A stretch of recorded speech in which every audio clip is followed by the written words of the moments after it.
First off, just really proud of our guys' effort after a heartbreaking loss to Montana, and then to turn around and really be in limbo in terms of what you're going to do for the last for 4 days afterwards. Our guys, and the fact that our guys had to sacrifice their spring break as well. I mean, people don't realize when you're a Division I basketball player, there's no fall break, there's no Thanksgiving break, there's no Christmas break, and then if you're fortunate enough to play on good teams, there's no spring break.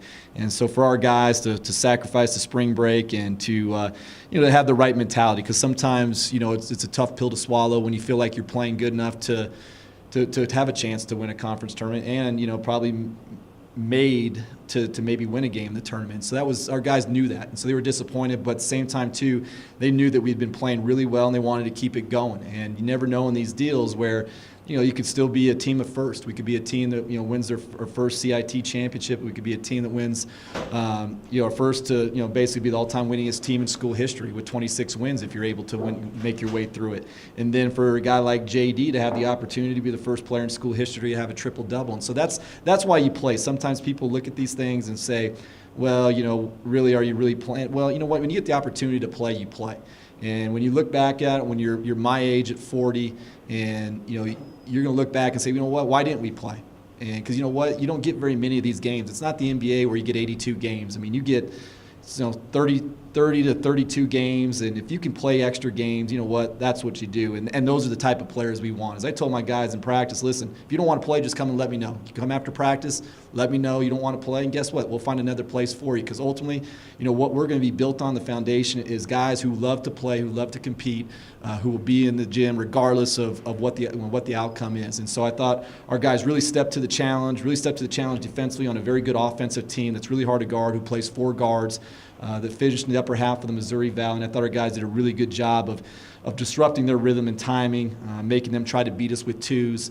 Their team, if you allow them to shoot a lot of threes, I mean, they can beat anybody in the country, and we did a great job of that. And then, like I said, for Tanner Morgan, who my heart goes out to for the way it ended at Montana, against Montana, and for him to come out and to bounce back and to get a career high 19, 8 rebounds. I'm just very thankful he can get that taste out of his mouth, and our guys really wanted it for him too. I mean, they knew that he was in a bad spot, and it could have been any of them. And so for him to have this, I think that means a lot. And now we'll make our way on to the next one. Yeah, and then Jeff, I mean, of course, kind of the nature of the game, it was a bit of a slow start for both teams out there, but how much of that do you think was just that layoff? I mean, these guys kind of needed to get back in the swing of things, get their legs back underneath them. Was that sort of kind of what we saw in that first 5 minutes? Yeah, and we talked to our guys about that. We knew it was coming off a 10-day layoff that there was going to be some rust or some cobwebs that we were going to have to fight off. And I just told them, just respond the right way. And that's where you saw early we missed a lot of easy shots that normally would probably go in, but that's just a matter of just getting back into the the rhythm and timing of the game. But I thought we responded well. Did a great job early on sharing the basketball, and I think we've gotten really, really good here over the last 5 or 6 games. Really learning how to play off of one another. And this, as people realize, I mean, this is really year one for this team. Year one with this group of guys, and so. It's just great as a coaching staff to be able to see them improve every game and get used to playing with one another. And, as I said, and these guys know we have a chance to do some special things, and they don't want the season to end. And hopefully, we'll find out here sooner or later where we're going and make our way to the next one. And, I mean, speaking of responding the right way, Tanner comes out, like you said, I mean, he looked like he kind of had a chip on his shoulder looking to bounce back, but tying a career high in the first 15 minutes, how infectious was his energy out there, just the way that he started the game? Yeah, he was, like I said, I mean, ultimately, that's why you recruit character, and character bounces back, and, he's as good of a player as he is, he's a lot better person.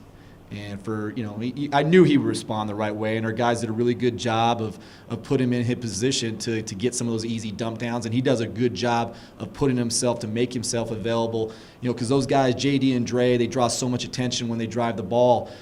He does a good job of putting himself to where they can see him, and he did a good job tonight of finishing. And like I said, it's hats off to him, but it's hats off to his parents who raised him the right way, and it's hats off to him for just being the person that he is.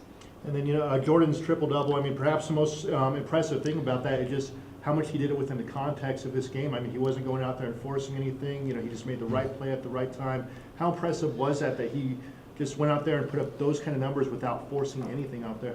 Yeah, I mean, it was definitely a step in the right direction for him. He's a guy that, he's been battling through some things even since Christmas time, and really, as you see, he's really, I mean, his athleticism is in his energy. He's really fresh right now, and you can tell. I mean, he's going up there trying to dunk on guys like Scottie Pippen with his left hand. I mean, you just don't see from guys that are 6'1". And so I'm just really proud for him because he had to fight through a rough patch there during the first part of conference, and for him to have to kind of adjust in his role this season, it just shows you, just the type of person he is as well. I mean, he's the best, and I'm just so happy for him to have the opportunity to do it first and to be a guy that, I tell people, I tell some of my, even my NBA guys that, I got a mini Russell Westbrook, and sometimes they look at me like I'm crazy, but then they watch him for a little while and they're like, you know what, that's a pretty good comparison. And then, Jeff, I mean, you mentioned the defense, especially to start this game. Drake at one point has a 4-minute dry spell in that first half. What were some of the things that you saw when you watched them on tape? What were some of the things that you had in their scouting report, and were they exactly the team that you thought you'd see out there? Yeah, I mean, they said Coach Medved, he does a really good job with those guys, especially in year one for them. I mean, that's a brand new coaching staff, and we knew the one thing about them was that they were really good the first 8 seconds of the shot clock in transition. That's where they get a lot of threes. That's where Woodard and that's where Timmer get a lot of threes, and that's something that we pride ourselves on, as being really good in transition. We pride ourselves on being a really good three-point defense team, which we're number 1 in the country. We don't let you shoot threes. They got a couple off early, and then after that they didn't get much. And then we knew they were a team that, once we got in the half court, if we just let them just do what they want to do and just pass the ball from point A to point B without feeling pressure, they could cut us up in a hurry. And I thought our guys did a really good job of pressuring out, pushing them away from the basket a little bit more. Now, I'm not too excited about our rebounding. We're the number 1 defensive rebounding team in the league and the top 30 defensive rebounding team in the country. And, we gave up 11 offensive rebounds, 7 of them to McGlynn. But McGlynn's a good player. And we knew that we had to give up something. And when you take away the three, sometimes you put yourself in a position where you give up some offensive rebounds. But I thought our guys did a great job of following the scouting report. And then, of course, for Andre Spy, he's obviously the type of player that it's tough to bottle him up for, the entire game. But, I mean, just those 2 3-pointers that he had late in that first half, did you feel like that was kind of what got him going, to see the ball drop a couple times there? Yeah, I think so. I mean, he's a guy where, I was trying to tell him, sometimes you got to go get a layup, to where, after you miss a couple, but sometimes a bad shot for him is a good shot. And you got to live with, him taking a couple, and you sit there and think, ended up shooting over 50% from the 3, and I thought he did a good job late of as they pressured up of trying to get by guys. He's a guy that's, even though as good of a scorer he is, he's a willing passer, and they did a good job once he did drive and not over helping off of guys, because usually you'll find him, but he did a good job of just taking what the game gave him, and the good thing was I wouldn't say he played great. It wasn't one of his better games, and for us to still come out on top just shows you the direction that the team's going. And then, for your 4 seniors in particular, obviously, these guys didn't get to experience this last year, but knowing that they at least get one more opportunity, and you'll find out, like you said, where and when, but they'll get at least one more opportunity to wear that UNC Bears uniform. How good do you feel for those guys in particular? Yeah, I mean, that's why those guys redshirted. I mean, that's why those guys put in the blood, sweat, and tears that some of them have put in for 4 or 5 years. I mean, really, all those guys are 5th-year seniors, and so for those guys to have the opportunity, to win a championship, to be able to put a banner in that gym when there's no banners in there right now, and for them to leave their mark by trying to put a banner, try to be the winningest team in school history, I think they're playing for something.